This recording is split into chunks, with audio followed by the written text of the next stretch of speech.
Sir, now I would like to say something about tea. This time there is taxation on common tea, the tea that we are consuming here, so that there can be more earnings through export. But if we examine this tea industry, we will find that we are not getting good results either by the efforts of the tea board or by the efforts of government.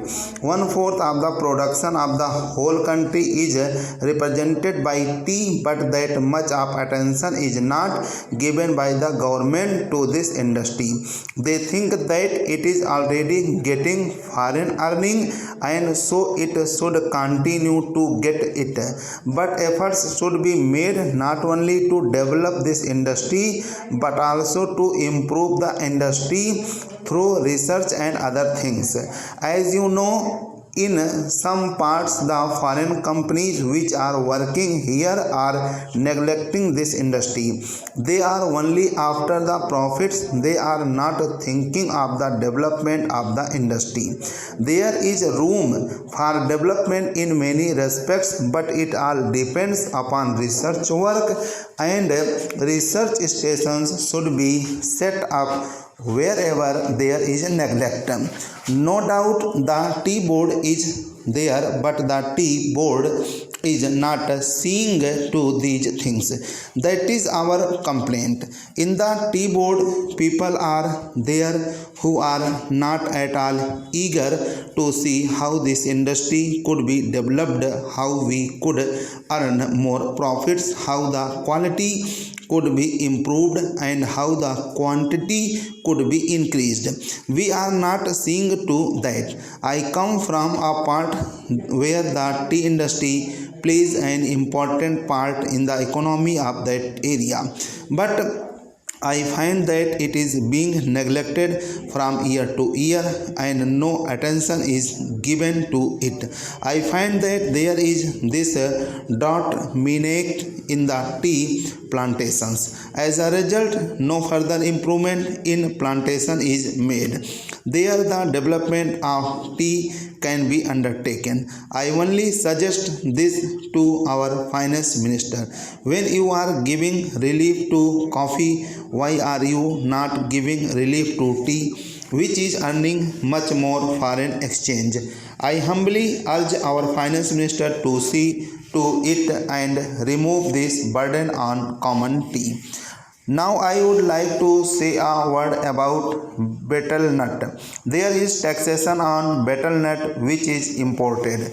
In my part, large quantities of betel nuts are being smuggled.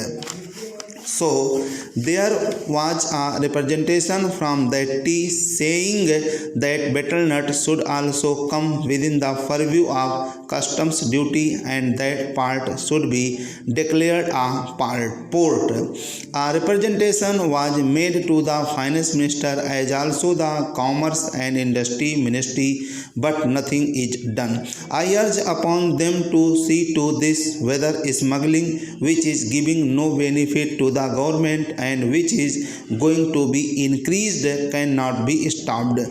Though our land customs department is there, it cannot deal with smuggling effectively. Smuggling is going on. So if you want to stop it, some definite steps should be taken and the representation which was made from that part should be given due consideration. Now some other friend also touched upon rural economy and cottage and village industries. One thing we must do, that is we must remove the disparity between the town and the village. If we are to remove it, what should be done? We should develop small industries, village industries and cottage industries. How can they be developed? For that, power should be there. Now my honorable friend was saying that out of 6 lakhs of villages, only 19,000 villages have been electrified. This is a migraine. If village electrification is not given due consideration, we cannot make progress. When our draft 5-year plan was discussed among members of parliament, I asked for information about how much of village electrification was contemplated in the 10th 5-year plan? The answer was very unsatisfactory. Unless you develop your village industries, how can you advance? They are also contemplating to employ the surplus labor and also agricultural peasants who are not wholly employed to develop village industries and to make a plan. But unless power is supplied, unless you have a good scheme of rural electrification, how can village industries be developed in these modern days? We say big things, we say here and we shout from house tops that so much is being done for the rural areas, but actually we are not doing what should be done. If rural electrification is there, then rural industries can be developed, otherwise they cannot be developed.